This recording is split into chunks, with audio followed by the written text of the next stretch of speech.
ನಮಸ್ತೆ ಮಕ್ಕಳೇ. ಕಳೆದ ಒಂದಷ್ಟು ಕ್ಲಾಸುಗಳಲ್ಲಿ ಗದ್ಯ ಪಾಠಗಳನ್ನು ನೋಡಿದ್ದೀರಿ. ಪ್ರಥಮ PUCಯ ಕನ್ನಡ ಭಾಷಾ ಪಠ್ಯದಿಂದ ಹಾಗೆ ಒಂದಷ್ಟು ಪದ್ಯ ಭಾಗಗಳನ್ನು ಕೂಡ ನೋಡಿಯಾಗಿದೆ. ಇನ್ನೀಗ ಇವತ್ತಿನ ತರಗತಿಯಲ್ಲಿ ನಾವು ಕನ್ನಡ ಅಭ್ಯಾಸ ಪುಸ್ತಕದಲ್ಲಿರುವ ವಿಷಯಗಳನ್ನು ತಿಳ್ಕೊಳ್ಬೇಕು. ಕನ್ನಡ ಅಭ್ಯಾಸ ಪುಸ್ತಕ ಅಂತ ಪ್ರತ್ಯೇಕವಾಗಿಯೇ ಇದೆ, ಪಠ್ಯದ ಜೊತೆಗಿಲ್ಲ, ಅದು ಟೆಕ್ಸ್ಟ್ ಬುಕ್ಕಿನ ಜೊತೆಗೆ ಗದ್ಯ ಪದ್ಯದ ಒಟ್ಟಿಗೆ ಇಲ್ಲ, ಅದು ಸಪ್ರೇಟ್ ಆಗಿರುವಂಥದ್ದು. ಪ್ರಯೋಗ ಪ್ರಣತಿ ಅನ್ನುವಂಥ ಪ್ರಥಮ PUC ಕನ್ನಡ ಅಭ್ಯಾಸ ಪುಸ್ತಕ. ಇದರಲ್ಲೊಂದಷ್ಟು ಕೆಲಸಗಳನ್ನು ನಿಮಗೆ ಮಾಡುವುದಕ್ಕೆ ಕೊಟ್ಟಿರ್ತಾರೆ.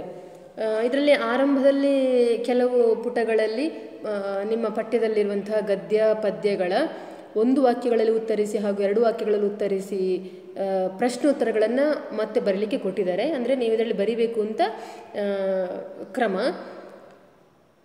ನೀವು ಈಗಾಗಲೇ ಬೇರೆ ನೋಟ್ಸಲ್ಲಿ ಪ್ರಶ್ನೋತ್ತರಗಳನ್ನು ಬರೆದಿದ್ದರೆ ಇಲ್ಲಿ ಮತ್ತೆ ಪುನಃ ಬರೆಯುವ ಅವಶ್ಯಕತೆ ಇಲ್ಲ.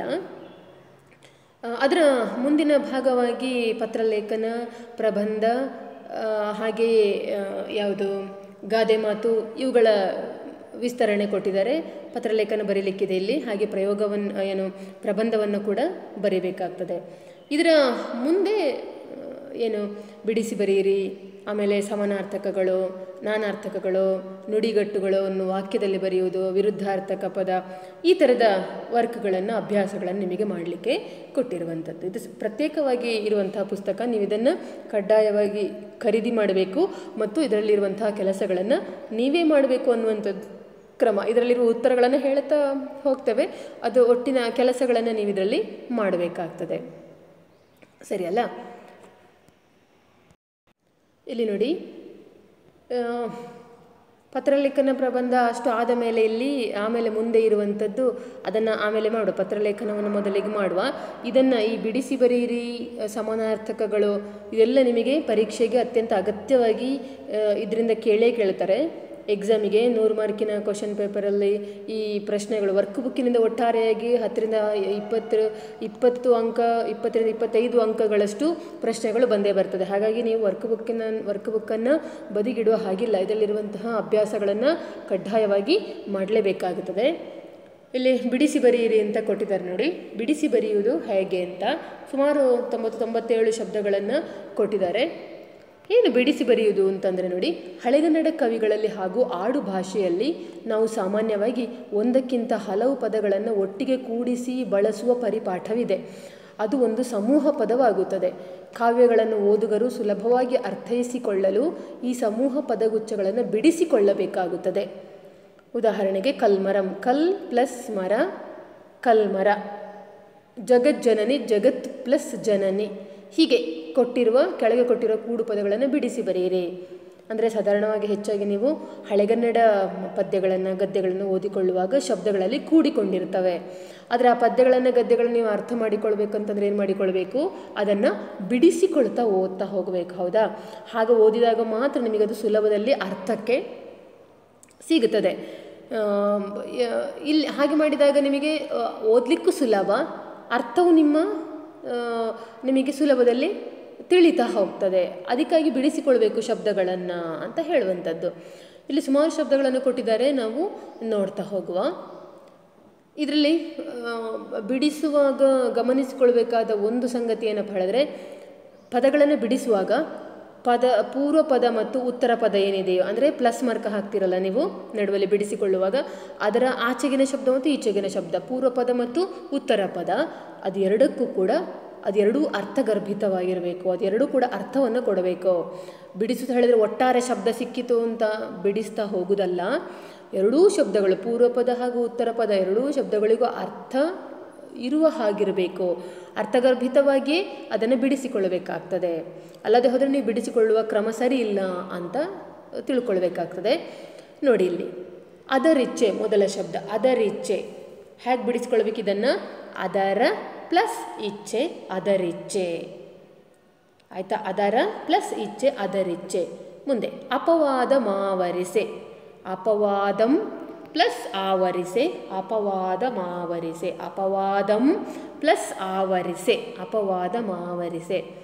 ಅಲ್ಲಿ ಅಲ್ಲಿಗೊಯ್ಯದೆ, ಅಲ್ಲಿಗೆ ಪ್ಲಸ್ ಒಯ್ಯದೆ, ಅಲ್ಲಿಗೊಯ್ಯದೆ.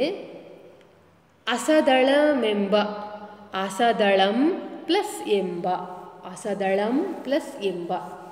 ಮುಂದೆ ಅಕ್ಷರಗಳ ಅಭ್ಯಾಸ, ಅಕ್ಷರಗಳ ಪ್ಲಸ್ ಅಭ್ಯಾಸ, ಅಕ್ಷರಗಳ ಅಭ್ಯಾಸ.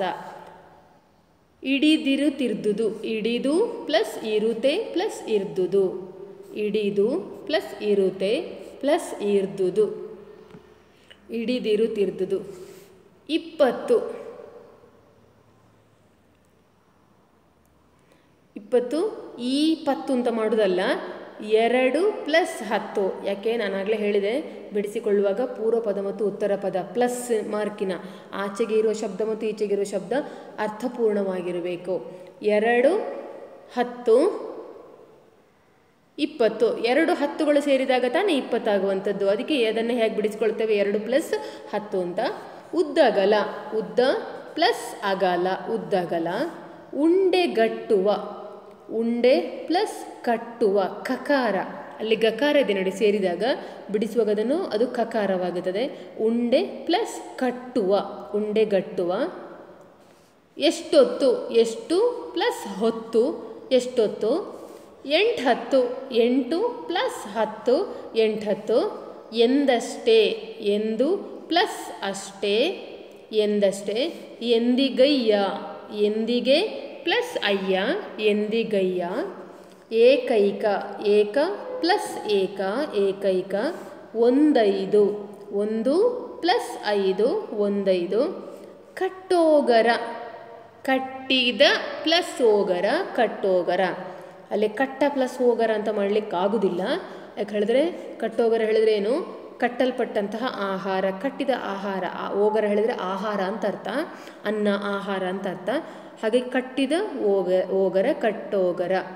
ಕಣ್ಣರಳಿಸು, ಕಣ್ಣು ಪ್ಲಸ್ ಅರಳಿಸು, ಕಣ್ಣರಳಿಸು. ಕಣ್ಣೆದುರಿಗೆ, ಕಣ್ಣು ಪ್ಲಸ್ ಎದುರಿಗೆ, ಕಣ್ಣೆದುರಿಗೆ. ಕಣ್ಣೊರೆಸಿಕೋ, ಕಣ್ಣು ಪ್ಲಸ್ ಒರೆಸಿಕೋ, ಕಣ್ಣೊರೆಸಿಕೋ. ಕಣ್ಮಲರ್, ಕಣ್ ಪ್ಲಸ್ ಅಲರ್, ಕಣ್ಮಲರ್. ಕಣ್ ಪ್ಲಸ್ ಅಲರ್, ಅಲರ್ ಹೇಳಿದರೆ ಮೊಗ್ಗು ಅಂತ ಅರ್ಥ. ಏನು, ಕಣ್ಣಿನಂತಿರುವಂಥ ಮೊಗ್ಗು ಅಂತ ಆಯಿತಾ. ಕಣ್ ಪ್ಲಸ್ ಅಲರ್, ಕಣ್ಮಲರ್. ಕತ್ತಿಡಿದು, ಕತ್ತು ಪ್ಲಸ್ ಹಿಡಿದು, ಕತ್ತಿಡಿದು. ಕತ್ತೆತ್ತಿ, ಕತ್ತು ಪ್ಲಸ್ ಎತ್ತಿ, ಕತ್ತೆತ್ತಿ. ಕಳೆವುದೆಂದಿಗೆ, ಕಳೆವುದು ಪ್ಲಸ್ ಎಂದಿಗೆ, ಕಳೆವುದೆಂದಿಗೆ. ಕಂಪೊಗೆದ, ಕಂಪು ಪ್ಲಸ್ ಒಗೆದ, ಕಂಪೊಗೆದ.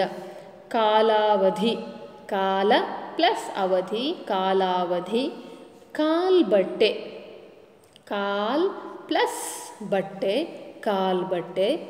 ಕಾವೇರಿ, ಕಾವು ಪ್ಲಸ್ ಏರಿ, ಕಾವೇರಿ. ಕಾಳೋರಗ, ಕಾಳ ಪ್ಲಸ್ ಉರಗ, ಕಾಳೋರಗ. ಕೂಗಾಟ, ಕೂಗು ಪ್ಲಸ್ ಆಟ, ಕೂಗಾಟ. ಕೆಂಬಣ್ಣ, ಕೆಂಪು ಪ್ಲಸ್ ಬಣ್ಣ, ಕೆಂಬಣ್ಣ. ಕೆಂಡಗಣ್ಣು, ಕೆಂಡ ಪ್ಲಸ್ ಗಣ್ಣು, ಸಾರಿ ಕೆಂಡ ಪ್ಲಸ್ ಕಣ್ಣು, ಕಕಾರ. ಕೆಂಡ ಪ್ಲಸ್ ಕಣ್ಣು, ಕೆಂಡಗಣ್ಣು.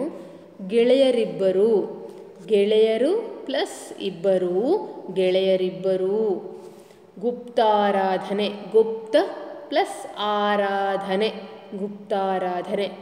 ಜಗದೊಳುತ್ತಮರ, ಜಗದೊಳ್ ಪ್ಲಸ್ ಉತ್ತಮರ, ಜಗದೊಳುತ್ತಮರ. ಜಲಾಂಜಲಿ, ಜಲ ಪ್ಲಸ್ ಅಂಜಲಿ, ಜಲಾಂಜಲಿ. ತಣ್ಣೀರ್ದಳೆದು, ತಣ್ಣೀರ್ ಪ್ಲಸ್ ತಳೆದು, ತಣ್ಣೀರ್ದಳೆದು. ತಲೆಗೊಡಹು, ತಲೆ ಪ್ಲಸ್ ಕೊಡಹು, ತಲೆಗೊಡಹು. ತಿಳಿಯದಾಯಿತು, ತಿಳಿಯದೆ ಪ್ಲಸ್ ಆಯಿತು, ತಿಳಿಯದಾಯಿತು. ದಡಿಗವೆಣ, ದಡಿಗ ಪ್ಲಸ್ ಪೆಣ, ದಡಿಗವೆಣ. ದಡಿಗ ಪೆಣ ಆಯಿತಾ. ಅದು ಪಕಾರ ವಕಾರವಾಗುತ್ತದೆ ಸೇರಿಸುವಾಗ, ದಡಿಗ ಪೆಣ.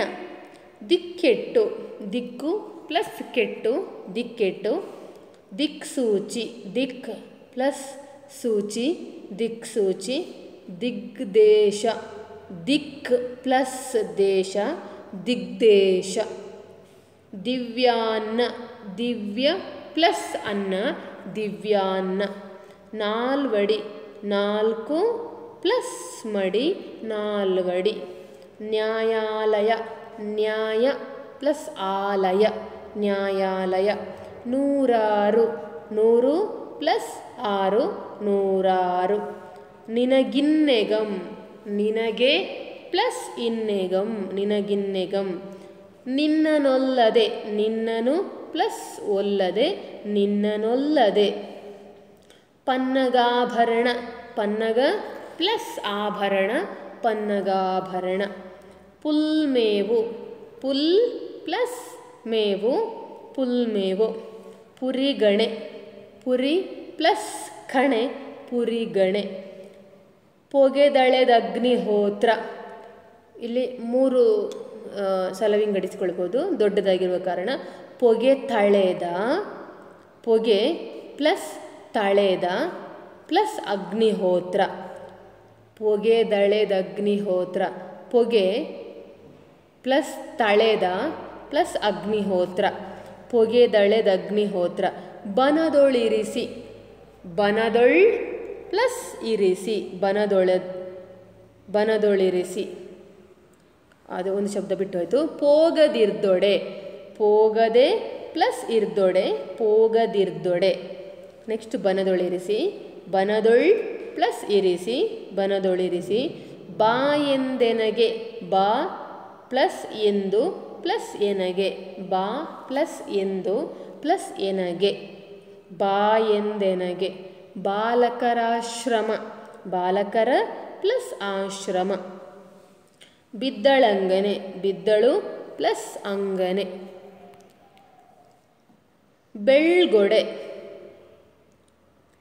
ಬೆಳ್ಗೊಡೆ ಇದನ್ನು ಸಮಾಸದಲ್ಲಿ ಕೂಡ ಬಿಡಿಸಿಕೊಳ್ಳಿಕ್ಕಾಗ್ತದೆ ಬಿಳಿಯದಾದ ಕೊಡೆ ಬೆಳ್ಗೊಡೆ ಅಂತ ಅಥವಾ ಬೆಳ್ ಪ್ಲಸ್ ಕೊಡೆ ಬೆಳ್ಗೊಡೆ ಬೆಳ್ ಪ್ಲಸ್ ಕೊಡೆ ಭವದ್ವಿಕ್ರಮ ಭವತ್ ಪ್ಲಸ್ ವಿಕ್ರಮ ಭವದ್ವಿಕ್ರಮ ಭುಜಾಸ್ಫೋಟ ಭುಜ ಪ್ಲಸ್ ಆಸ್ಫೋಟ ಭುಜಾಸ್ಫೋಟ ಮಹಾಟವಿ ಮಹಾಟವಿ ಮಹಾ ಪ್ಲಸ್ ಅಟವಿ ಮಹಾಟವಿ ಮಹಾಟ್ಟಹಾಸ ಮಹಾ ಪ್ಲಸ್ ಅಟ್ಟಹಾಸ ಮಹಾಟ್ಟಹಾಸ ಹಕಾರ ಎಲ್ಲ ದೀರ್ಘ ಅಲ್ಲಿ ಮಹಾತ್ಮ ಮಹಾ ದೀರ್ಘ ಹ ಮತ್ತು ಆತ್ಮ ಪ್ಲಸ್ ಆತ್ಮ ಮಹಾತ್ಮ ಮಹೋನ್ನತಿ ಮಹಾ ಪ್ಲಸ್ ಉನ್ನತಿ ಮಹೋನ್ನತಿ ಮಹಾಗ್ರ ಮಹೋಗ್ರ ಮಹಾ ಪ್ಲಸ್ ಉಗ್ರ ಮಹೋಗ್ರ ಮಹೋತ್ಸಾಹ ಮಹಾ ಪ್ಲಸ್ ಉತ್ಸಾಹ ಮಹೋತ್ಸಾಹ ಮಿಡಿದಾರ್ತೆಯಾಗಿ ಮಿಡಿದು ಪ್ಲಸ್ ಆರ್ತೆಯಾಗಿ ಮಿಡಿದಾರ್ತೆಯಾಗಿ ಮೀರಲರಿಯದೆ ಮೀರಲ್ ಪ್ಲಸ್ ಅರಿಯದೆ ಮೀರಲರಿಯದೆ ಮುನಿಪೋತ್ತಮ ಮುನಿಪ ಪ್ಲಸ್ ಉತ್ತಮ ಮುನಿಪೋತ್ತಮ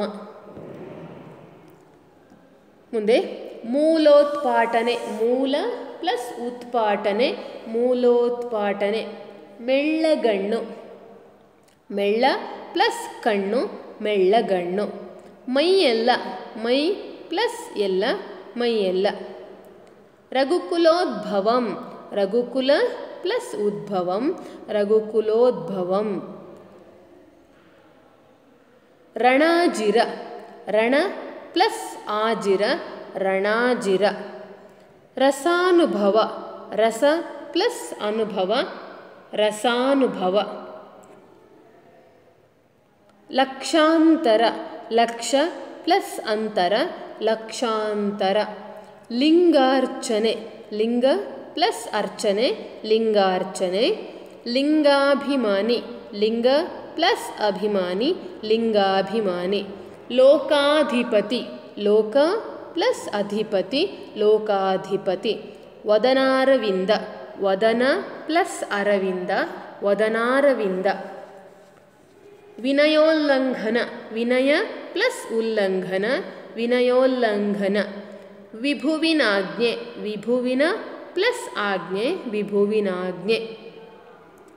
ವೈದ್ಯಾಧಿಕಾರಿ, ವೈದ್ಯ ಪ್ಲಸ್ ಅಧಿಕಾರಿ, ವೈದ್ಯಾಧಿಕಾರಿ.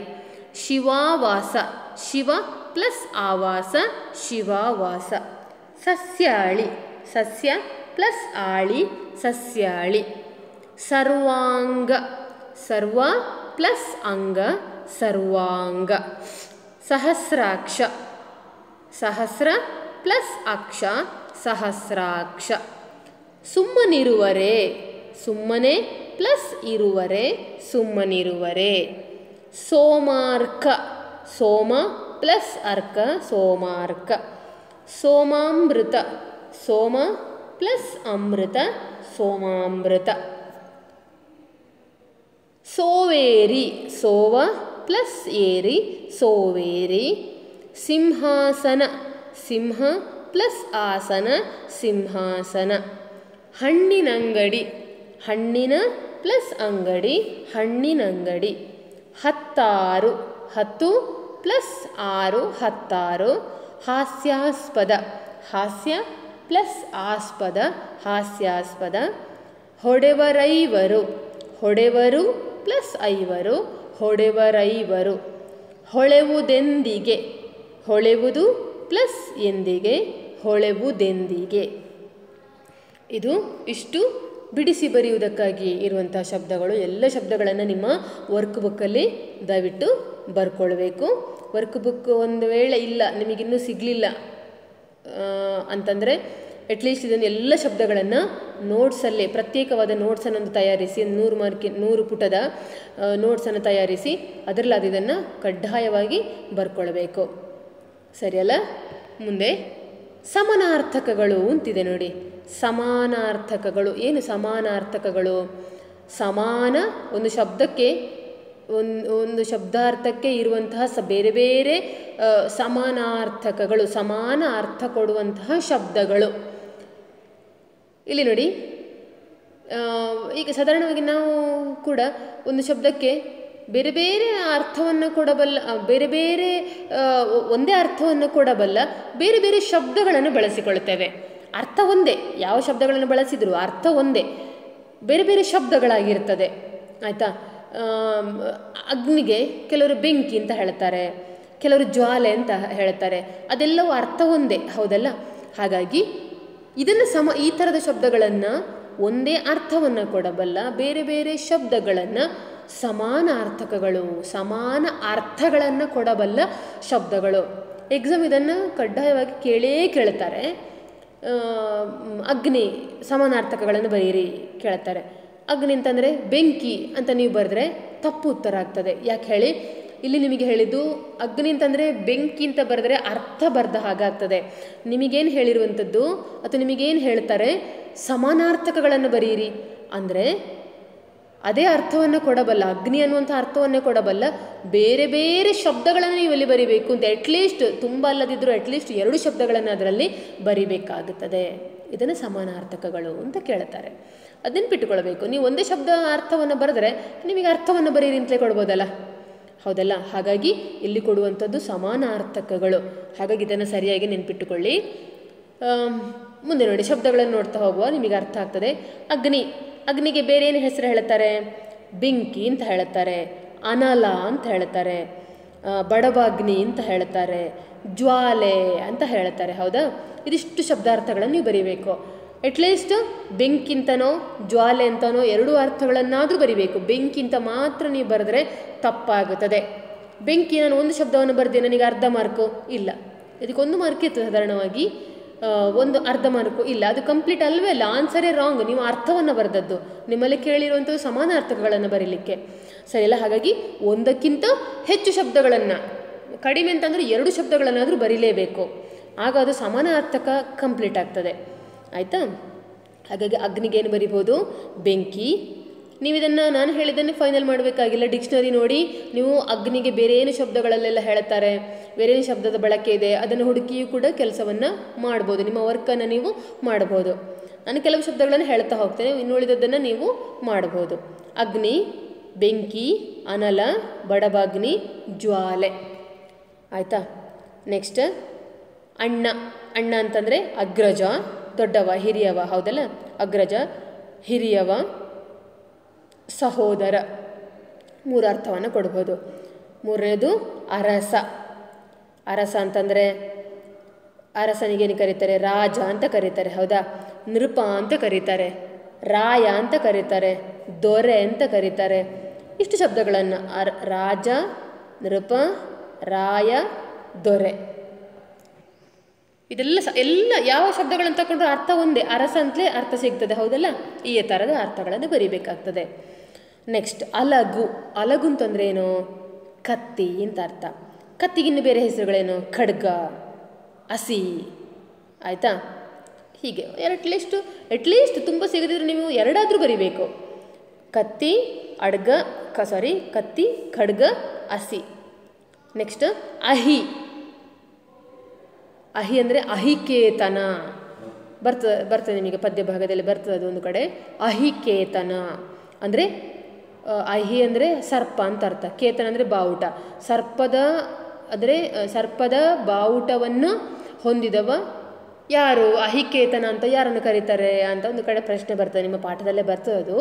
ಅದರ ಶಬ್ದ ಇಲ್ಲಿ ಕೊಟ್ಟಿರುವಂಥದ್ದು. ಅಹಿ ಅಂತಂದರೆ ಏನಾದರೆ ಹಾಗಿದ್ರೆ ಸರ್ಪ, ಹಾವು, ಪನ್ನಗ, ಉರಗ, ಸುಮಾರು ಶಬ್ದಗಳು ಸಿಗ್ತದೆ ನಿಮಗೆ, ಆಯಿತಾ. ಅಹಿ ಅಂತಂದರೆ ಸರ್ಪ, ಪನ್ನಗ, ಹಾವು, ಉರಗ, ಆಯಿತಾ. ನೆಕ್ಸ್ಟ್ ಅಂಗನೆ, ಸ್ತ್ರೀ, ವನಿತೆ, ಮಾನಿನಿ, ಆಯಿತಾ. ನೆಕ್ಸ್ಟ್ ಅಂಗ್ರಿ. ಅಂಗ್ರಿ ಅಂತಂದರೆ ಪಾದ, ಚರಣ, ಅಡಿ, ಈ ಎಲ್ಲ ಅರ್ಥಗಳಿದ್ದಾವೆ. ಮುಂದೆ ನೋಡಿ, ಅಂಗ್ರಿ ಆಯ್ತಲ್ಲ. ಇಳೆ, ತುಂಬ ಸುಲಭ. ಇಳೆ ಪೃಥ್ವಿ, ಭೂಮಿ, ಧರೆ, ವಸುಧೆ, ಆಯ್ತಲ್ಲ, ನೆಲ, ಇದೆಲ್ಲ ಇಳೆಗೆ ಇರುವಂತಹ ಹೆಸರು. ಈಶ. ಈಶ ಅಂತಂದರೆ ಶಿವ, ಹರ, ಅಭವ, ಈಶ್ವರ, ಸದಾಶಿವ. ಶಿವನಿಗೆ ಏನು 1000 ಹೆಸರುಗಳಿದ್ದಾವೆ, ಯಾವುದು ಬೇಕಾದರೂ ಬರಿಬೋದು ನೀವು. ಅಟ್ಲೀಸ್ಟ್ 2 ಇರಲೇಬೇಕು. ಕಡಲು. ಕಡಲು ಅಂತಂದರೆ ಸಮುದ್ರ, ಸಾಗರ, ಶರಧಿ, ಜಲಧಿ, ಆಯಿತಾ. ಆಮೇಲೆ ಕಣ್ಣು. ಕಣ್ಣಿಗೇನು ಹೇಳ್ತಾರೆ? ನೇತ್ರ, ನಯನ, ಲೋಚನ, ಅಕ್ಷಿ, ಆಯಿತಾ. ನೆಕ್ಸ್ಟ್ ಕತ್ತಿ. ಕತ್ತಿ ಶಬ್ದ ಹೇಳಿದ್ದು ನಾನು, ಮುಂದಿನ 12ನೇದು ಕತ್ತಿ. ಅಲಗು, ಖಡ್ಗ, ಮೇಲೆ ಬಂತಲ್ಲ. ಅಲಗು ಅನ್ನೋದಕ್ಕೆ ಅಲಗು ಅನ್ನೋ ಶಬ್ದವನ್ನು ಕೊಟ್ಟಿದ್ದಾರೆ ನೋಡಿ, ಅದೇ ಅರ್ಥಗಳನ್ನು ಇಲ್ಲಿ ಕೂಡ ಬರಿಬೋದು. ಅಲಗು, ಖಡ್ಗ, ಹಸಿ, ಆಯಿತಾ. ಬಾಳ ಅಂತ ಸಹ ಕರೆಯುವಂಥದ್ದಿದೆ ಕತ್ತಿಗೆ. ಕನ್ನಡಿ. ಕನ್ನಡಿ, ದರ್ಪಣ, ಕೈಪಿಡಿ. ದರ್ಪಣ, ಕೈಪಿಡಿ. 16ನೇ ಮುಂದಿನದು ಕಪಿ, ವಾನರ, ಕೋತಿ. ವಾನರ, ಕೋತಿ, ಆಯಿತಾ. ಮುಂದೆ ಕಮರು. ಏನು ಕಮರಿ ಹೋಯಿತು ಅಂತ ಹೇಳ್ತೇವೆ ನಾವು, ಶಬ್ದ ಪ್ರಯೋಗದಲ್ಲಿ ಕೇಳ್ತೇವೆ ಅಲ್ಲಲ್ಲಿ, ಹೌದಾ. ಕಮರು, ಬಾಡು, ಕುಗ್ಗು, ಆಯಿತಾ. ಮುಂದೆ ಕರಿ. ಕರಿ ಅಂದ್ರೇನು? ಆನೆ. ಕರಿ ಅಂತಂದರೆ ಆನೆ. ಗಜ. ಕರಿ ಅಂತಂದರೆ ಆನೆ, ಗಜ.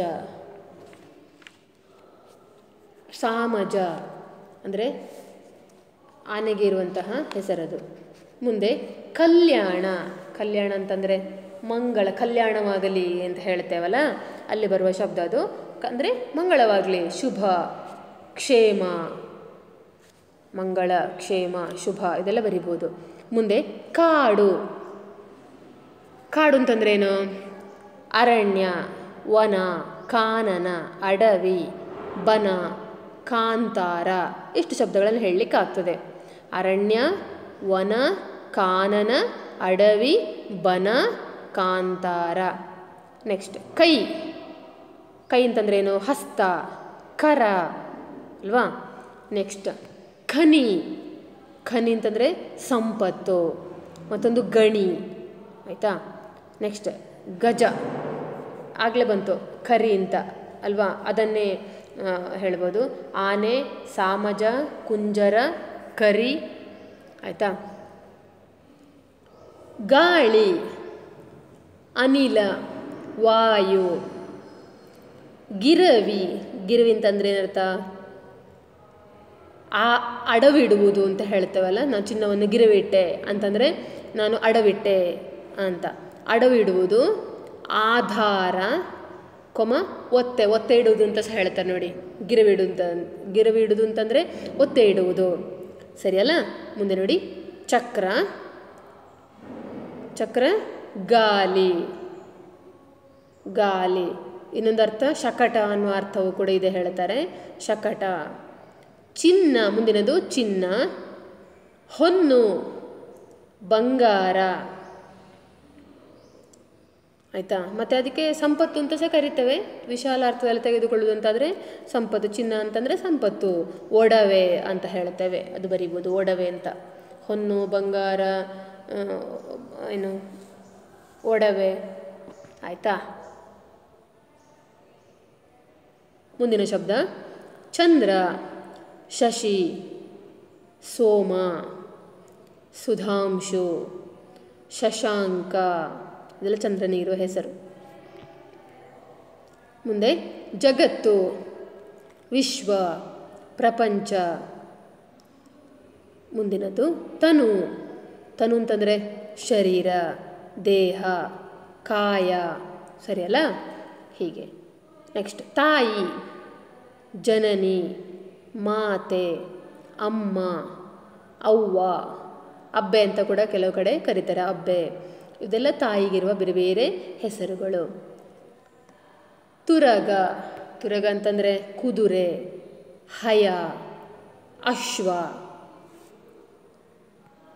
ನೆಕ್ಸ್ಟ್ ನೋಡಿ, ತಿಂಗಳು. ತಿಂಗಳು ಅಂತಂದರೆ ಚಂದಿರ.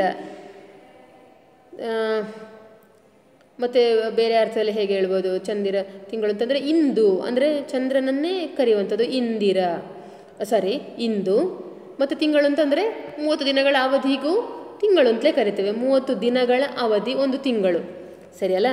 ನೆಕ್ಸ್ಟ್ ದಿನಕರ. ದಿನಕರ ಅಂದರೆ ಯಾರು? ಸೂರ್ಯ, ರವಿ, ಭಾನು, ಭಾಸ್ಕರ, ದಿನಪ. ದೇಗುಲ, ದೇವಾಲಯ, ಗುಡಿ, ದೇವಸ್ಥಾನ. ನೆಕ್ಸ್ಟ್ ದೈತ್ಯ. ದೈತ್ಯ ಅಂದರೆ ಯಾರು? ರಾಕ್ಷಸ, ಅಸುರ. ಆಮೇಲೆ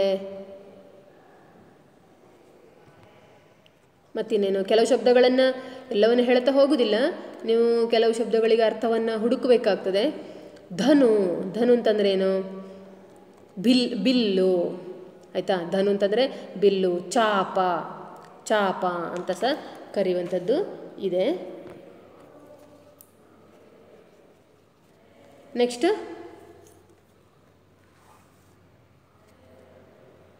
ನಕ್ಷತ್ರ, ತಾರೆ, ಚುಕ್ಕಿ. ಆಯಿತಾ. ಮತ್ತು ನೆಕ್ಸ್ಟ್ ನಾವೆ, ಹಡಗು, ದೋಣಿ. ಆಯಿತಾ. ನೆಕ್ಸ್ಟ್ ನಾಚಿಕೆ, ಸಂಕೋಚ.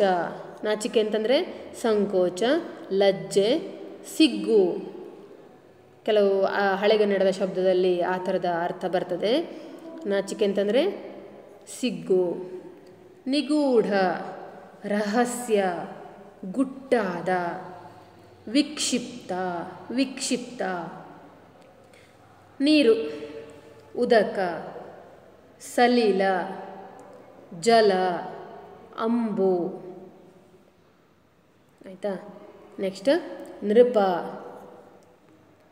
ನೃಪ ಆಗಲೇ ಬಂತಲ್ಲ, ರಾಜ, ಅರಸ, ದೊರೆ ಬರಿಬೋದು. ಸುಮಾರು ಶಬ್ದಗಳಿದ್ದಾವೆ. ನೆಕ್ಸ್ಟ್ ಪತಾಕೆ. ಪತಾಕೆ ಅಂತಂದರೆ ಬಾವುಟ, ಧ್ವಜ, ಗುರುತು ಬರಿಬೋದು. ಬೇರೆ ಏನೇನು ಶಬ್ದಗಳು ಸಿಕ್ಕಿದ್ರು ಬರಿಬೋದು. ಬಾಣ. ಬಾಣ ಅಂತಂದರೆ ಶರ. ಆಮೇಲೆ ಬಾಣ ಅಂತಂದರೆ ಬೇರೆ ಏನು? ಕಣೆ ಹೇಳ್ತವೆ, ಕಣೆ. ಆಮೇಲೆ ಸರಳು, ಆಯಿತಾ. ನೆಕ್ಸ್ಟ್ ನೋಡಿ ಭುಜ, ಬಾಹು. ಭುಜ ಅಂತಂದರೆ ಬಾಹು. ತೋಳು, ತೋಳ ಅಲ್ಲ ತೋಳು. ರಟ್ಟೆ ಅಂತ ಹೇಳ್ತೇವೆ, ರಟ್ಟೆ. ಆಯಿತಾ. ಭೂಮಿ ಆಗಲೇ ಬಂತಲ್ಲ, ಅದು ಬೇರೆ ಏನೋ ಶಬ್ದ ಕೊಟ್ಟಿದ್ದು ನೋಡಿ, ಅದನ್ನು ಮತ್ತೆ ಪುನಃ ಇಲ್ಲೇ ತಿರುಗಿಸಿ ಬರೆದರೆ ಆಯಿತು. ಇಳೆ ಅಂತ ಕೊಟ್ಟಿದ್ರು, ಹೌದಲ್ಲ. ಇಳೆಗಲ್ಲಿ ಏನೆಲ್ಲ ಬರೆದಿದ್ರೆ ಮತ್ತೆ ಪುನಃ ಇಲ್ಲಿ ಬರಿಬಹುದು. ನೆಕ್ಸ್ಟ್ ನೋಡಿ ಮಗ, ಮಗ ಹೇಳಿದ್ರೆ ಕುಮಾರ. ಸುತ, ನಂದನ. ಆಯಿತಾ. ತನುಜ, ಮಗು, ಕಂದ. ಹಸುಳೆ. ಮನ, ಮನ ಅಂತಂದ್ರೇನು? ನೆಕ್ಸ್ಟ್ ಮನ, ಮನ ಅಂತಂದರೆ ಮನಸ್ಸು, ಚಿತ್ತ, ಇಚ್ಛೆ ಅಂತ ಸಹ ಹೇಳ್ತೇವೆ. ಆಯಿತಾ. ಇಚ್ಛೆ. ಮನೆ, ಸದನ, ಗೃಹ, ಆಲಯ, ನಿವಾಸ. ಆಯಿತಾ. ನೆಕ್ಸ್ಟ್ ಮರ, ಮರ, ವೃಕ್ಷ, ತರು, ಪಾದಪ ಅಂತ ಸಹ ಕರಿತೇವೆ, ಪಾದಪ ಅಂತ. ನೆಕ್ಸ್ಟ್ ಮರ ಆಯ್ತಲ್ಲ. ಮಲೆ, ಮಲೆ ಅಂತಂದರೆ ಬೆಟ್ಟ, ಶಿಖರ. ಆಯಿತಾ. ನೆಕ್ಸ್ಟ್ ಮಸ್ತಕ, ತಲೆ. ಮಸ್ತಕ ಅಂತಂದರೆ ತಲೆ, ಶಿರ. ನೆಕ್ಸ್ಟ್ ಮಾರಕ, ಮಾರಕ ಅಂತಂದರೆ ದುಷ್ಪರಿಣಾಮ, ಹೌದಲ್ಲ, ದುಷ್ಪರಿಣಾಮ, ಅಪಾಯಕಾರಿ. ಮುಖ, ಮೊಗ, ವದನ, ಮೋರೆ. ಯುದ್ಧ ಅಂತಂದರೆ ರಣ, ಕಾಳಗ, ಕದನ. ರಕ್ತ, ನೆಕ್ಸ್ಟ್ ರಕ್ತ, ರಕ್ತ ಅಂತಂದರೆ ನೆತ್ತರು, ರುಧಿರ.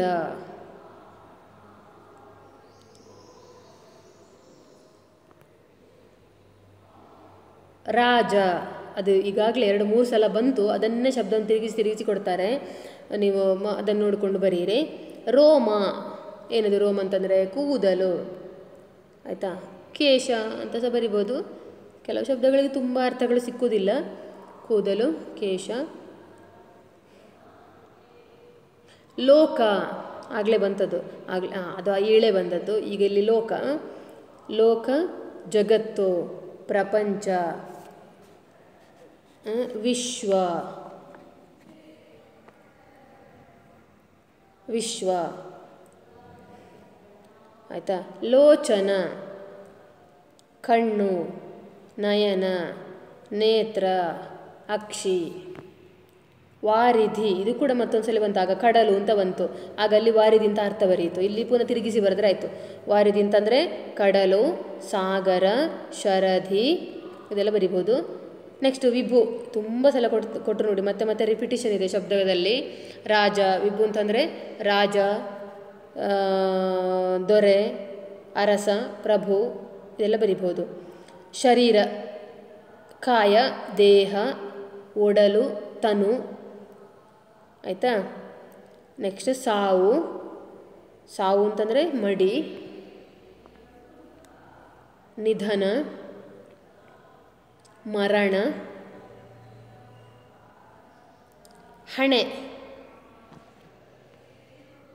ಹಣೆ ಅಂತಂದರೆ ನೊಸಲು, ಭಾಳ, ಭಾಕ್ಕೆ ಬಾಲ ಉಂಟು, ಭಾಳ, ಲಲಾಟ. ಆಯಿತಾ. ಹಯನು, ಆಕಳು, ಹಸು, ಧೇನು, ಹುಲಿ, ವ್ಯಾಘ್ರ, ತರಕ್ಷು, ಪುಂಡರೀಕ. ಹೂವು, ಸುಮ, ಪುಷ್ಪ, ಕುಸುಮ. ಇಷ್ಟು ಅರ್ಥಗಳನ್ನು ಬರುವುದು. ಇದೆಲ್ಲ ನೋಡಿ ಸಮಾನ ಅರ್ಥಗಳನ್ನು ಕೊಡಬಲ್ಲಂತಹ ಶಬ್ದಗಳು ಅಲ್ವಾ. ಇದು ಬೇರೆ ಬೇರೆ ಅರ್ಥವನ್ನು ಕೊಡಲಿಲ್ಲ. ಯಾವ ಶಬ್ದವನ್ನು ನೀವು ಬೇರೆ ಬೇರೆ ಶಬ್ದಗಳನ್ನು ಎಷ್ಟು ಬರೆದರೂ ಕೂಡ ಇದು ಸಮಾನ ಅರ್ಥವನ್ನು ಕೊಟ್ಟಿತು ಅಲ್ವಾ.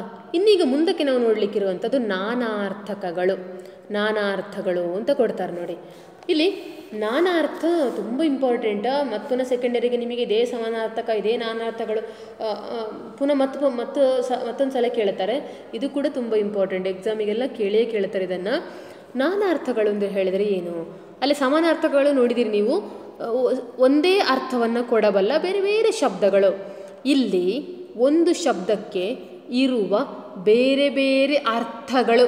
ಈಗ ಒಂದು ಶಬ್ದ ಇದೆ, ಅದಕ್ಕೆ ಬೇರೆ ಬೇರೆ ಅರ್ಥಗಳು ಕೂಡ ಇದ್ದಾವೆ.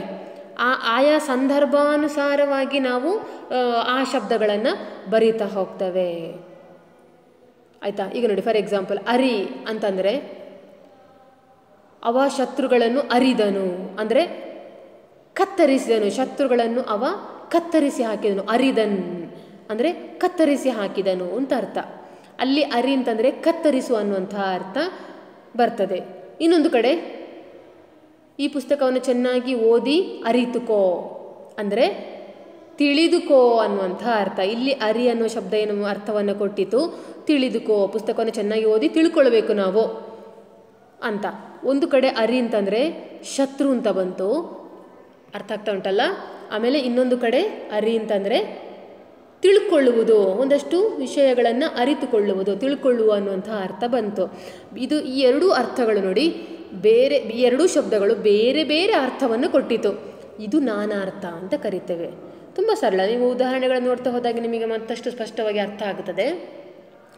ಹಾಗಾಗಿ ಇಲ್ಲಿಯೂ ಕೂಡ ಹಾಗೆ ನಿಮಗೊಂದು ಶಬ್ದ ಕೊಡ್ತಾರೆ, ಅದಕ್ಕೆ ಒಂದೇ ಅರ್ಥವನ್ನು ಬರೆದ್ರೆ ಅದು ನಾನಾರ್ಥ ಆಗುವುದಿಲ್ಲ. ಒಂದು ಅರ್ಥವನ್ನು ಬರೆದಿದ್ದೇವೆ, ನಮಗೆ ಅರ್ಧ ಮಾರ್ಕ್ ಬೇಕಿತ್ತು, ಇಲ್ಲ, ಎಕ್ಸಾಮಲ್ಲಿ ಆ ಥರ ಮಾಡಲಿಕ್ಕಾಗೋದೇ ಇಲ್ಲ. ಯಾಕಂದರೆ ನಾನಾರ್ಥ ಅಲ್ಲಿ ಕಂಪ್ಲೀಟ್ ಆಗಲೇ ಇಲ್ಲ.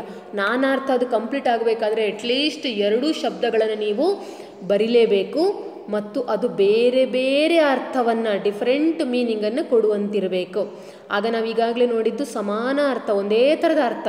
ಇಲ್ಲಿ ಬೇರೆ ಬೇರೆ ಅರ್ಥವನ್ನು ಕೊಡುವಂತಿರಬೇಕು ಅದು. ನಾವು ಉದಾಹರಣೆ ನೋಡ್ತಾ ಹೋಗುವ, ಅಲ್ಲಿ ನಿಮಗೆ ಮತ್ತಷ್ಟು ಸ್ಪಷ್ಟ ಆಗುತ್ತದೆ. ಆಯಿತಾ? ನೋಡಿ, ಇಲ್ಲಿ ಮೊದಲನೇದು ಅಡಿ. ಅಡಿ ಅಂತಂದರೆ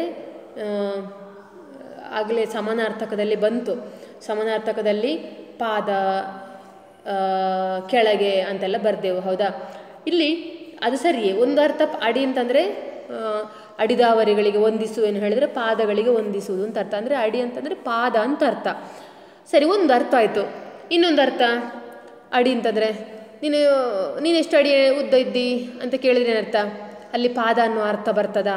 ಅಲ್ಲ, ಹೌದಾ? ಅರ್ಥ ಆಯ್ತು ತಾನೆ? ಇಲ್ಲಿ ಅಡಿ ಅಂತಂದರೆ ನೀನು ಎಷ್ಟು ಅಡಿ ಉದ್ದ ಇದ್ದಿ ಹೇಳಿದರೆ ಅಳತೆ ಅಂತ ಬರ್ತದೆ, ಹೌದಾ? ಎಷ್ಟು ಅಡಿ ಉದ್ದ ಇದ್ದಿ ಹೇಳಿದರೆ ಎಷ್ಟು ಅಡಿ ಇದ್ದಿ ನೀನು ಅಂದರೆ ಅಳತೆ ಅದು, ಹೌದಲ್ಲ? 1 ಅಡಿ, 2 ಅಡಿ, 3 ಅಡಿ, 4 ಅಡಿ, ಹೀಗೆ ಅಳತೆ ಹೇಳ್ತವೆ. ಹಾಗಾಗಿ ಇಲ್ಲಿ ಅಡಿ ಅಂತಂದರೆ ಒಂದು ಅಳತೆ. ಒಂದು ಅರ್ಥ ಅಡಿ ಅಂತಂದರೆ ಪಾದ, ಮತ್ತೊಂದು ಅರ್ಥ ಅಳತೆ. ಈ ಎರಡೂ ಅರ್ಥಗಳು ಒಂದೇ ಅರ್ಥವನ್ನು ಕೊಟ್ಟಿತಾ? ಖಂಡಿತ ಇಲ್ಲ. ಈ ಎರಡೂ ಅರ್ಥಗಳು ಎರಡೂ ಶಬ್ದಗಳು ಬೇರೆ ಬೇರೆ ಅರ್ಥವನ್ನು ಕೊಟ್ಟಿತ್ತು. ಫುಲ್ ಡಿಫ್ರೆಂಟ್ ಮೀನಿಂಗ್ಸ್ ಇದೆ ಎರಡೂ ಕೂಡ, ಹೌದಾ? ಈ ಥರದ ಅರ್ಥಗಳನ್ನು ನಾನಾ ಅರ್ಥಗಳು ಅಂತ ಕರೀತೇವೆ. ಎಕ್ಸಾಮಲ್ಲಿ ಈ ಥರದ 2 ಶಬ್ದಗಳನ್ನಾದರೂ ನೀವು ಬರೀಲೇಬೇಕಾಗ್ತದೆ. ಮೊದಲನೇದು ಅಡಿ, ಪಾದ, ಸರಿಯಲ್ಲ? ಅಳತೆ, ಬೇಕಾದರೆ ಇನ್ನೊಂದು ಕೆಳಗೆ ಅಂತ ಬರ್ಕೊಳ್ಬೋದು. ಆಯಿತಾ? 2 ಶಬ್ದಗಳನ್ನು ಬರೆದು ಅದೆರಡು ಸೇಮ್ ಮೀನಿಂಗ್ ಕೊಡುವಂತಿರಬಾರ್ದು, ಎರಡೂ ಕೂಡ ಬೇರೆ ಬೇರೆ ಅರ್ಥವನ್ನು ಕೊಡುವಂತಿರಬೇಕು. ಇಲ್ಲಿ ನಾನು ಕೆಲವು ಶಬ್ದಗಳನ್ನು ಮಾತ್ರ ಹೇಳ್ತಾ ಹೋಗ್ತೇನೆ, ಮತ್ತು ನೀವು ಉಳಿದದಕ್ಕೆ ನೀವು ಬೇಕಾದರೆ ಹುಡುಕಾಡಿ ಉತ್ತರವನ್ನು ಬರ್ಕೊಳ್ಬೋದು. ಎರಡನೇದು ಅರಸು. ಅರಸು ಅಂತಂದರೆ ರಾಜ, ಹೌದು. ಅರಸು ಅಂತಂದರೆ ರಾಜ, ನೃಪ. ಹಾಗಂತ ಅರಸು ಹೇಳೋದಕ್ಕೆ ರಾಜ, ನೃಪ, ವಿಭು, ನೃಪ ಅಂತೇಳೆಲ್ಲ ಬರಿತಾ ಹೋಗುವುದಲ್ಲ. ಹಾಗೆ ಬರೆದ್ರೆ ಏನಾಯ್ತದು? ಸಮಾನಾರ್ಥಕಗಳಾಯಿತು. ಇಲ್ಲಿ ನಾವು ಕೇಳಿದ್ದೇನು? ನಾನಾರ್ಥಗಳನ್ನು ಕೇಳಿದ್ದು. ಅರಸು ಒಂದು, ರಾಜ ಸರಿ, ಇನ್ನೊಂದೇನು ಅರ್ಥವನ್ನು ಬರಿಬೋದು? Different meaning ಕೊಡುವಂತಿರಬೇಕದು. ಅರಸುದು ಹೇಳಿದ್ರೆ ಒಬ್ಬ ಕಳೆದು ಹೋದ ದನವನ್ನು ಅರಸುತ್ತಾ ಹೊರಟನು, ಅಲ್ಲಿ ಅರಸು ಬಂತು, ಹೌದಾ? ಅರ್ಥ ಆಯಿತು ತಾನೆ? ಅಲ್ಲಿ ಅರಸು ಅಂತಂದರೆ ಏನರ್ಥ ಹಾಗಿದ್ರೆ? ಅರಸುತ್ತಾ ಹೊರಟನು, ಹುಡುಕುತ್ತಾ ಹೊರಟನು, ಹೌದಾ? ಹುಡುಕುತ್ತಾ ಹೊರಟನು. ಹಾಗಿದ್ರೆ ಒಂದರ್ಥ ಅರಸು ಅಂತಂದರೆ ರಾಜ, ಇನ್ನೊಂದು ಹುಡುಕು. ಈಗ ಅರ್ಥ ಆಯಿತು ತಾನೆ? ಇದೇ ಥರ ಮುಂದಕ್ಕೆ ಎಲ್ಲ ಶಬ್ದಗಳಿಗೆ ಅರ್ಥಗಳನ್ನು ನಾನಾರ್ಥಗಳನ್ನು ಬರಿತಾ ಹೋಗಬೇಕು. ನೋಡಿ, ಅಲೆ ಒಂದು ಸಮುದ್ರದ ಅಲೆ, ಅದು ತೆರೆ ಅಂತ ಕರಿತೇವೆ, ತೆರೆ. ಇನ್ನೊಂದು ಅಲೆ, ಅವನು ಸುಮ್ಮನೆ ಪೇಟೆ ಅಲೆದಾಡ್ತಿದ್ದಾನೆ, ಅಂದರೆ ಸುತ್ತಾಡ್ತಿದ್ದಾನೆ ಅಂತ ಅರ್ಥ, ಸರಿಯಾ? ಒಂದು ಅಲೆ ತೆರೆ, ಸಮುದ್ರದ ಬದಿಯ ತೆರೆ, ಅಲೆಗಳು ಬರ್ತಾ ಇದ್ದಾವೆ, ಸಮುದ್ರದ ಅಲೆಗಳು ಬರ್ತಾ ಇದ್ದಾವೆ, ಅಲೆ ತೆರೆ. ಇನ್ನೊಂದು ಸುತ್ತಾಟ, ಸುತ್ತಾಡು. ಈಗ ಅರ್ಥ ಆಯಿತು ತಾನೇ? ಅರ್ಥ ಮಾಡಿಕೊಳ್ತಾ ಹೋಗಬೇಕು. ನೆಕ್ಸ್ಟ್ ಆಳು. ಒಂದು ಆಳು, ಆಳು ಸೇವಕ. ಮತ್ತೊಂದು ಆಳು ಆಳುವಿಕೆ. ಮತ್ತೊಂದು ಆಳು ಅಂತಂದರೆ ವೀರ, ಗಟ್ಟಿ ಆಳು ಅವ ಅಂತಂದರೆ ದೊಡ್ಡ ವೀರ ಅಂತ ಅರ್ಥ, ಆಯಿತಾ? ಸೇವಕ, ಆಳ್ವಿಕೆ, ವೀರ ಅಂತ ಬರ್ಕೊಳ್ಬೋದು. ಮತ್ತು ಇನ್ನೊಂದು ನೆಕ್ಸ್ಟ್ ಮುಂದಿನದ್ದು ಉಡಿ. ಉಡಿ ಹೇಳಿದರೆ ಮಡಿಲು, ಉಡಿ ತುಂಬುದು ಕೇಳಿದಿರಲ್ಲ, ಮಡಿಲು, ಮಡಿಲು ತುಂಬುದು, ಮಡಿಲು. ಇನ್ನೊಂದು ಉಡಿ ಹೇಳಿದರೆ ಪುಡಿ ಪುಡಿ ಮಾಡುವಂಥದ್ದು, ಪುಡಿ ಮಾಡು, ಪುಡಿ. ನೆಕ್ಸ್ಟ್ ಊರು. ಊರು ಅಂತಂದರೆ ಒಂದು ಗ್ರಾಮ. ಆಮೇಲೆ ಗಿಡವನ್ನು ಊರು ಅಂದರೆ ಗಟ್ಟಿಯಾಗಿ ಊರು, ಗಟ್ಟಿ ಊರು ಅಂದರೆ ದೃಢತೆ ಅಥವಾ ದೃಢ. ಮತ್ತೊಂದು ಊರು ಹೇಳಿದ್ರೆ ಭೀಮನು ದುರ್ಯೋಧನನ ಊರು ಭಂಗ ಮಾಡಿದನು. ಊರು ಭಂಗ ಮಾಡೋದು ಅಂತೇಳಿ ಹೇಳಿದರೆ, ಊರು ಅಂತಂದರೆ ಅಲ್ಲಿ ಹಳೆಗನ್ನಡದಲ್ಲಿ ಯಾವ ಶಬ್ದ, ಯಾವ ಅರ್ಥವನ್ನು ಕೊಡ್ತದೆ ಆ ಶಬ್ದ? ತೊಡೆ ಅಂತ ಅರ್ಥ, ಆಯ್ತಲ್ಲ? ಒಂದು ಗ್ರಾಮ, ಮತ್ತೊಂದು ದೃಢ, ಮತ್ತೊಂದು ತೊಡೆ. ಊರು ಭಂಗ ಮಾಡಿದನು, ತೊಡೆಯನ್ನು ಭೀಮನು ದುರ್ಯೋಧನನ ತೊಡೆಯನ್ನು ಮುರಿದನು, ಊರು ಭಂಗ ಮಾಡಿದನು, ತೊಡೆಯನ್ನು ಮುರಿದನು. ಅರ್ಥ ಆಯ್ತಲ್ಲ? ಮುಂದೆ ಎರಗು. ಎರಗು ಪಾದಗಳಿಗೆ ಎರಗುವುದು, ಆಯ್ತಲ್ಲ? ನಮಿಸು, ನಮಿಸು. ಇನ್ನೊಂದು ಎರಗು ಹೇಳಿದ್ರೆ ಮೊಲದ ಮೇಲೆ ಸಿಂಹ ಎರಗಿತು ಅಂದರೆ ಏನರ್ಥ? ಮೇಲೆ ಬೀಳು ಅಂತ ಅರ್ಥ, ಆಕ್ರಮಿಸು ಅಂತ ಅರ್ಥ. ನಮಿಸು, ಮೇಲೆ ಬೀಳು, ಆಕ್ರಮಿಸು.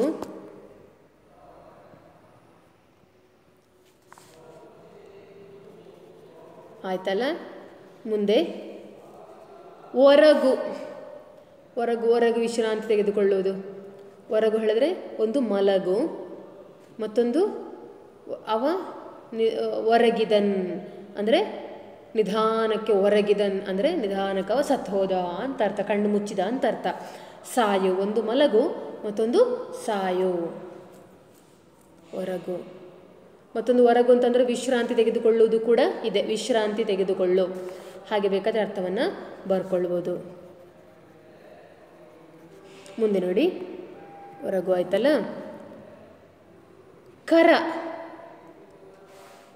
ಕರ ಅಂತಂದರೆ ಒಂದು ಕೈ, ಕರ ಕೈ ಗೊತ್ತು. ಇನ್ನೊಂದು ಕರ,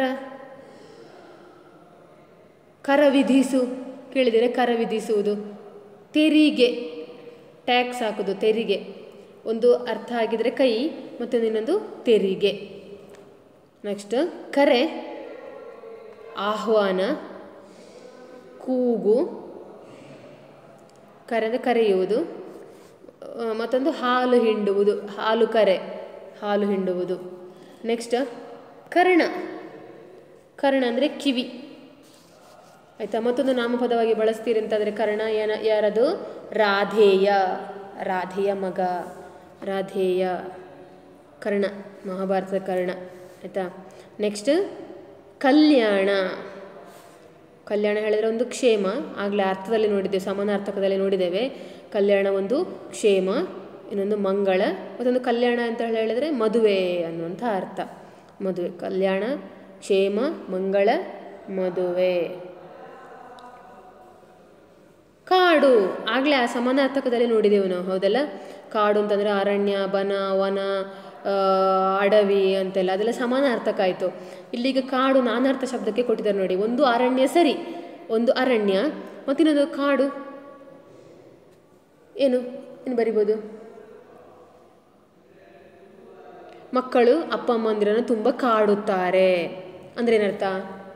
ಪೀಡಿಸು, ತೊಂದರೆ ಕೊಡು ಅಂತ ಅರ್ಥ. ಅದು ಬೇಕು ಇದು ಬೇಕು ಅಂತ ಮಕ್ಕಳು ತುಂಬ ಪೀಡಿಸ್ತಾರೆ ದೊಡ್ಡವರಲ್ಲಿ, ಹೌದಲ್ಲ? ಪೀಡಿಸು ಅಂತ ಅರ್ಥ. ಕಾಡು, ಅವನು ತುಂಬ ಕಾಡುತ್ತಾನೆ ಅಂದರೆ ಪೀಡಿಸು, ತೊಂದರೆ ಕೊಡು. ಒಂದು ಅರಣ್ಯ, ಮತ್ತೊಂದು ತೊಂದರೆ ಕೊಡು ಅಥವಾ ಪೀಡಿಸು. ತೊಂದರೆ ಕೊಡು ಮತ್ತು ಪೀಡಿಸು ಒಂದೇ ಅರ್ಥ, ಯಾವುದಾದ್ರು ಒಂದು ಶಬ್ದವನ್ನು ಬರೆದ್ರು ಸಾಕು. ಒಂದು ಅರಣ್ಯ, ಮತ್ತೊಂದು ತೊಂದರೆ ಕೊಡು ಅಂತ ಬರ್ಕೊಳ್ಳಿ, ಅಥವಾ ಪೀಡಿಸು ಅಂತ ಬರ್ಕೊಳ್ಳಿ. ಆಮೇಲೆ ಕಾರು, ಕಾರು ಅಂತಂದರೆ ಮಳೆ,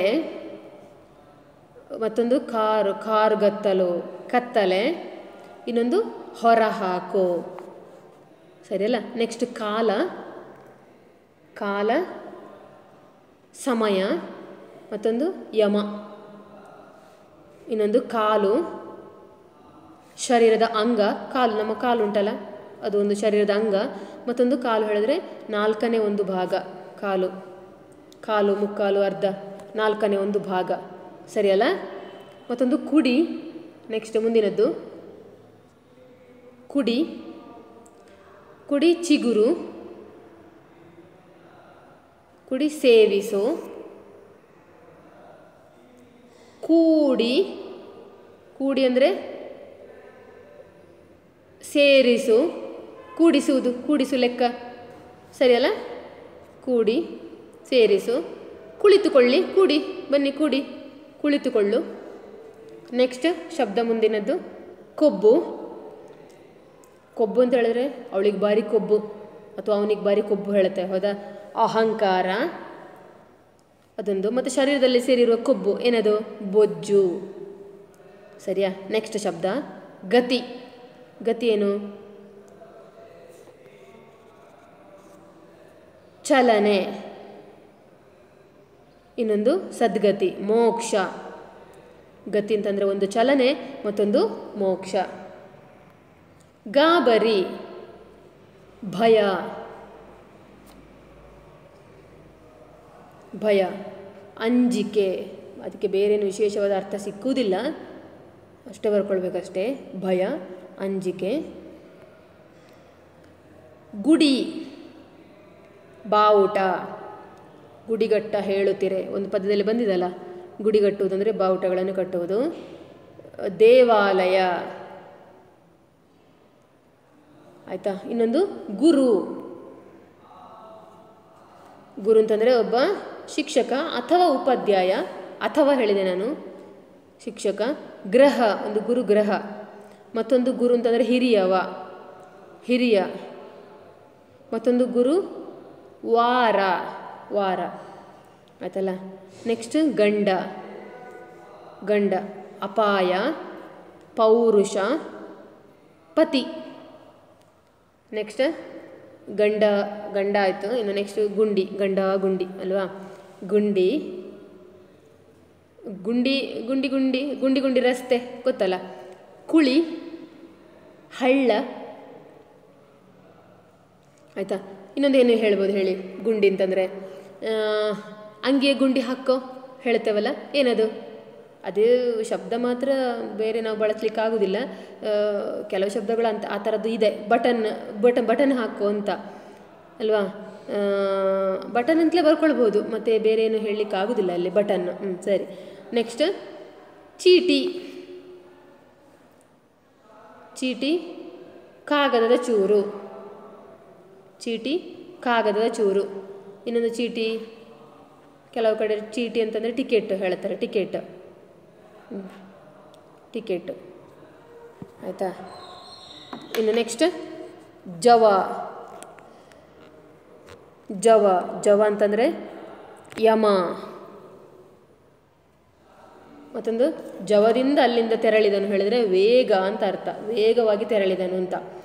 ಜವ ಯಮ, ಮತ್ತೊಂದು ವೇಗ. ನೆಕ್ಸ್ಟ್ ತಾಳಿ, ತಾಳಿ ಅಂತಂದರೆ ಮಾಂಗಲ್ಯ, ತಡೆದುಕೊಳ್ಳುವುದು, ಹೊಂದುವುದು, ಹೊಂದು, ಸಹಿಸು ಆಯಿತಾ. ನೆಕ್ಸ್ಟ್ ಶಬ್ದ ತಿರಿ, ತಿರುಗು, ಭಿಕ್ಷೆ. ನೆಕ್ಸ್ಟ್ ತುಂಬಿ, ತುಂಬಿ ಅಂತಂದರೆ ದುಂಬಿ, ದುಂಬಿ, ತುಂಬಿ ಅಂತಂದರೆ ಪೂರ್ಣಗೊಳಿಸು. ನೆಕ್ಸ್ಟ್ ತೊಡೆ, ತೊಡೆ ಅಂತಂದರೆ ಕಾಲಿನ ಒಂದು ಭಾಗ, ತೊಡೆ ಕಾಲಿನ ಒಂದು ಭಾಗ. ತೊಡೆ ಅಂದರೆ ತೊಡೆದನು, ಕಷ್ಟಗಳನ್ನೆಲ್ಲ ತೊಡೆಯುವುದು, ಭಗವಂತ ನಮ್ಮ ಕಷ್ಟಗಳನ್ನೆಲ್ಲ ತೊಡೆದು ಹಾಕಿದನು. ನಿವಾರಿಸು ಅಂತ ಅರ್ಥ, ನಿವಾರಿಸು ಆಯಿತಾ. ದಳ, ಗುಂಪು ಆಯಿತಾ, ದಳ ಗುಂಪು. ಎಸಳು ಎಸಳು. ಇನ್ನು ಮುಂದಿನ ಶಬ್ದ ದೊರೆ. ದೊರೆ ಅಂತಂದರೆ ರಾಜ. ಇನ್ನೊಂದು ದೊರೆ ಹೇಳಿದ್ರೆ ದೊರೆಯಿತು, ನನಗೆ ಮೊನ್ನೆ ಪರೀಕ್ಷೆಯಲ್ಲಿ 25 ಅಂಕ ದೊರೆಯಿತು. ಸಿಗು ಅಂತ ಅರ್ಥ.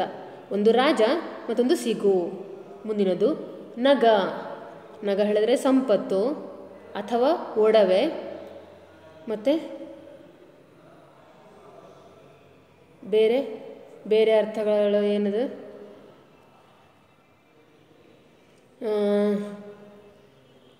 ಮರ ಅನ್ನುವಂಥ ಅರ್ಥ ಹೇಳ್ತೇವೆ. ಯಾಕೆ ನಿಮಗೊಂದು ಗದ್ಯ ಭಾಗದಲ್ಲಿ ಬರ್ತದೆ, ನಗಾಗ್ರದಿಂದ ಬಿದ್ದನು ಅಂತ. ನಗಾಗ್ರದಿಂದ ಬಿದ್ದ ಅಂದರೆ ಮರದ ತುದಿಯಿಂದ ಬಿದ್ದನು ಅಂತ. ಚಾತುರ್ಯ ಪಾಠದಲ್ಲಿ ಇದೆ ಅದು ಆ ಶಬ್ದ. ಆದರೆ ನಿಮಗೆ ಆ ಪಾಠ ಈ ವರ್ಷಕ್ಕೆ ಅಭ್ಯಾಸಕ್ಕೆ ಇಲ್ಲ, ಅದನ್ನು ತೆಗೆದುಹಾಕಿ ಬಿಟ್ಟಿದ್ದಾರೆ, ಡಿಲೀಟ್ ಮಾಡಿದ್ದಾರೆ.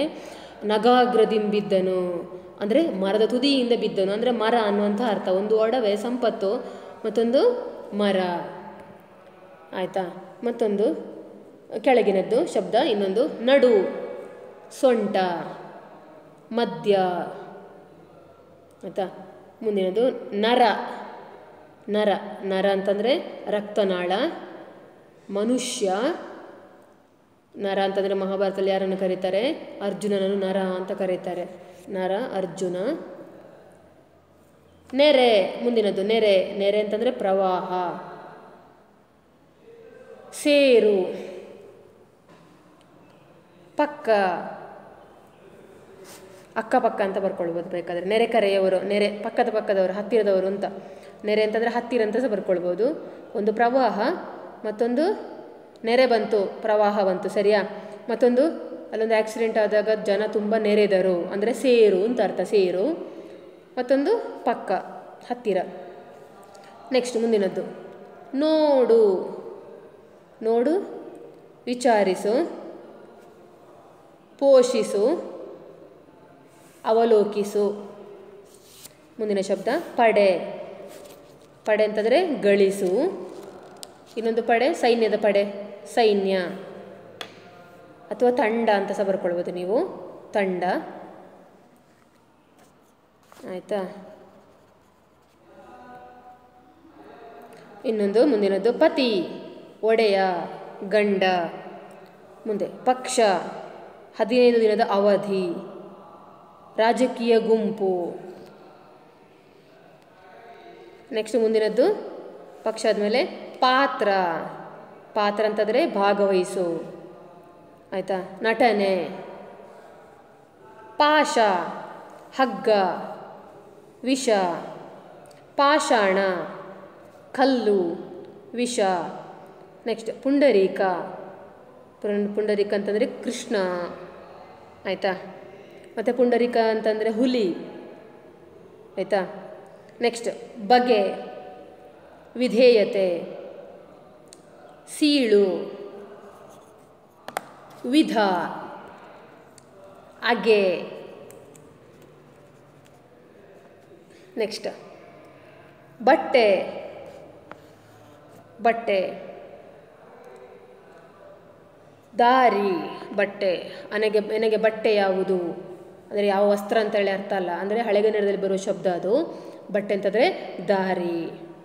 ಇನ್ನೊಂದು ಉಡುಪು. ಬಟ್ಟೆ ಅಂತಂದರೆ ಹಳೆಗನ್ನಡದ ಶಬ್ದದಲ್ಲಿ ಅದು ಬರುವಂಥದ್ದು. ಆಯಿತಾ? ನೆಕ್ಸ್ಟ್ ಬೇಡ. ಬೇಡ ಅಂತಂದರೆ ಒಂದು ನಿರಾಕರಿಸು, ಬೇಡ, ನಿರಾಕರಿಸುವುದು, ನನಗೆ ಬೇಡ ಅಂತ. ಆಯಿತಾ? ಮತ್ತೊಂದು ಬೇಡ ಅಂತಂದರೆ ವ್ಯಾಧ, ಬೇಟೆಗಾರ. ಆಯಿತಾ? ನೆಕ್ಸ್ಟ್ ಮತ. ಮತ ಅಂತಂದರೆ ಒಂದು ಓಟು ಹಾಕೋದು, ಓಟು. ಮತ್ತೊಂದು ಧರ್ಮ. ನೆಕ್ಸ್ಟ್ ಮಾಗಿ, ಕಾಲ. ಮಾಗಿ ಅಂತಂದರೆ ಕಾಲ, ಪಕ್ವಗೊಳ್ಳು. ಮಾಗಿ ಅಂದರೆ ಚಳಿಗಾಲ, ಚಳಿ. ನೆಕ್ಸ್ಟ್ ಮುತ್ತು. ಮುತ್ತು ಅಂತಂದರೆ ಮುತ್ತು ಕೊಡುವುದು, ಚುಂಬನ, ಚುಂಬಿಸು. ಹರಳು, ಮುತ್ತು ಹರಳು, ಬೆಲೆ ಬಾಳುವ ಆಭರಣ. ಮತ್ತೊಂದು ಮುತ್ತು, ಹೂವಿಗೆ ಜೇನ್ನೊಣಗಳು ಮುತ್ತುತ್ತವೆ ಅಂದರೆ ಆವರಿಸು, ಸುತ್ತಿಕೊಳ್ಳು ಅಂತ ಅರ್ಥ, ಆವರಿಸು. ನೆಕ್ಸ್ಟ್ ಮೃಗ. ಮೃಗ ಅಂತಂದರೆ ಜಿಂಕೆ ಅಂತ ಸಹ ಕರೀತಾರಂತೆ, ಮೃಗಕ್ಕೆ ಜಿಂಕೆ ಅಂತ ಹೇಳ್ತಾರೆ. ಮತ್ತೊಂದು ಜಿಂಕೆ, ಮತ್ತೊಂದು ಮೃಗಕ್ಕೆ ಪ್ರಾಣಿ, ಸರಿ ಅಲ್ಲ. ನೆಕ್ಸ್ಟ್ ಮೋರಿ. ಮೋರಿ ಅಂತಂದರೆ ಚರಂಡಿ. ಮತ್ತೊಂದು ವಾಲಗ, ಅದು ನಾನಾಗಲೇ ಹೇಳಿದ ಹಾಗೆ ಚಾತುರ್ಯ ಪಾಠದಲ್ಲಿ ಬರುವಂಥ ಒಂದು ಶಬ್ದ ಅದು.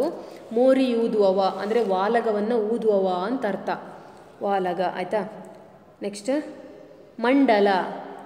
ಮಂಡಲ ಅಂತಂದರೆ ಅಳತೆ, ಪ್ರದೇಶ, ರಂಗೋಲಿ. ನೆಕ್ಸ್ಟ್ ವಜ್ರ. ವಜ್ರ ಅಂತಂದರೆ ಕಠಿಣ, ಹರಳು, ಆಭರಣ. ನೆಕ್ಸ್ಟ್ ವರ್ಗ, ತರಗತಿ, ಅಂತಸ್ತು, ಆಯಿತಾ. ನೆಕ್ಸ್ಟ್ ನಿಧಾನ, ಅದಿಲ್ಲಲ್ಲ ಆ ಶಬ್ದ. ವಜ್ರ ಆದ ಮೇಲೆ ವರ್ಗ ಆದ ಮೇಲೆ ಶಿಖಿ, ವರ್ಗ ಆದ ಮೇಲೆ ಶಿಖಿ. ಬೆಂಕಿ, ಜಟೆ, ಶಿವ, ಈಶ್ವರ, ಚೈತನ್ಯ, ಶೇಷ. ನೆಕ್ಸ್ಟ್ ಏನದ್ದು ಶೇಷ. ಶೇಷ ಅಂತಂದರೆ ಸರ್ಪ, ಮತ್ತು ಉಳಿದ. ನೆಕ್ಸ್ಟ್ ಸತ್ತೆ, ಒಂದು ಕಸ, ಮತ್ತೊಂದು ವ್ಯವಸ್ಥೆ. ಯಾವುದೋ ಒಂದು ಪದ್ಯದಲ್ಲಿ ಬರ್ತದೆ ಅದು, ಅಖಂಡ ಕರ್ನಾಟಕವೋ ಅಥವಾ ಎಂದಿಗೆ ಅನ್ನೋ ಪದ್ಯದಲ್ಲಿ ಬರುವಂಥ ಶಬ್ದ ಅದು. ಕಸ ಮತ್ತೊಂದು ವ್ಯವಸ್ಥೆ.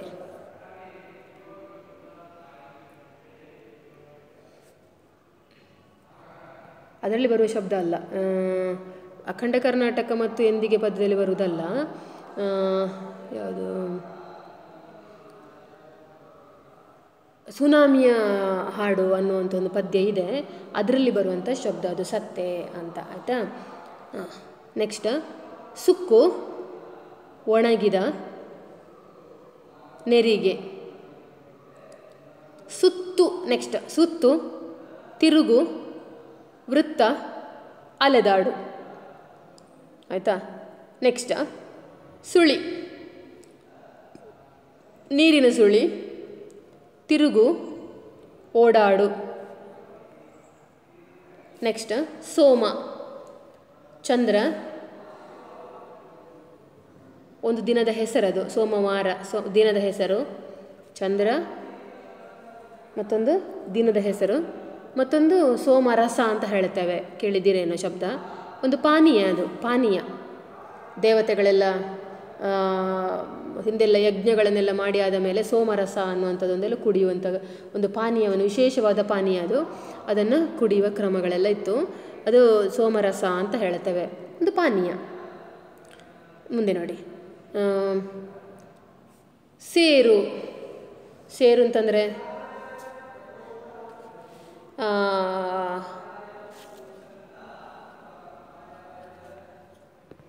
ಒಂದು ಗುಂಪು ಸೇರು, ಗುಂಪುಗೂಡು. ಮತ್ತೊಂದು ಒಂದು ಸೇರು, ಎರಡು ಸೇರು, ಏನದು, ಅಳತೆಯ ಮಾಪನ, ಸರಿ ಅಲ್ಲ. ಮುಂದೆ ಹತ್ತು. ಹತ್ತು ಒಂದು ಸಂಖ್ಯೆ, ಸಂಖ್ಯೆ. ಮತ್ತೊಂದು ಹತ್ತು, ಮರಕ್ಕೆ ಹತ್ತು, ಏರುವುದು, ಸಂಖ್ಯೆ. ಇನ್ನೊಂದು ಏರುವುದು, ಆಯಿತಾ. ಮುಂದಿನದು ಹರಿ. ಹರಿ ಅಂತಂದರೆ ಚಲಿಸು. ಹರಿ ಅಂತಂದರೆ ವಿಷ್ಣು ಹೌದು. ಮತ್ತೊಂದು ಹರಿ ಅಂತಂದರೆ ಚೂರು ಮಾಡು, ಹರಿದು ಹಾಕುವುದು, ಚೂರು ಮಾಡು, ಸರಿಯಾ. ಹೊತ್ತು, ಸಮಯ, ಹೊರುವಿಕೆ. ನೆಕ್ಸ್ಟ್ ಹೊರೆ, ಸೌದೆಯ ಕಟ್ಟು. ಹೊರೆ ಅಂತಂದರೆ ಅದು ಸೌದೆಯ ಕಟ್ಟೆ ಆಗಬೇಕಾದದ್ದಿಲ್ಲ. ಹೊರೆ ಅಂತಂದರೆ ಭಾರ ಹೊರುವುದು, ಕಟ್ಟು. ಹೊರೆ ಅಂತಂದರೆ ಕಟ್ಟು ಅಂತ ಬರ್ಕೊಳ್ಬೋದು, ಒಂದು ಕಟ್ಟು, ಯಾವುದೋ ಒಂದು ಕಟ್ಟು, ಆಯಿತಾ. ಇನ್ನೊಂದು ಹೊರೆ ಅಂತಂದರೆ ಹುಲ್ಲಿನ ಕಟ್ಟು.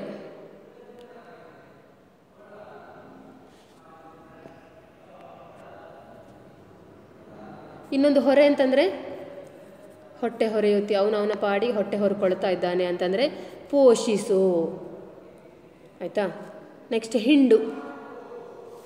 ಹಿಂಡು ಅಂತಂದರೆ ಒಂದು ಸಿಂಹಗಳ ಹಿಂಡು, ಗುಂಪು, ಸರಿ ಅಲ್ಲ, ಗುಂಪು. ಇನ್ನೊಂದು ಹಿಂಡು ಅಂತಂದರೆ ಹಿಸುಕು ಅಂತ ಬರಿಬೋದು. ಯಾಕೆ ಹೇಳಿ? ಬಟ್ಟೆಯನ್ನು ಹಿಂಡು, ಬಟ್ಟೆಯನ್ನು ಮುದ್ದೆ, ಅಥವಾ ನೀವು ಮುದ್ದೆ ಮಾಡು ಅಂತ ಸಹ ಬರ್ಕೊಳ್ಬೋದು, ಮುದ್ದೆ ಮಾಡು.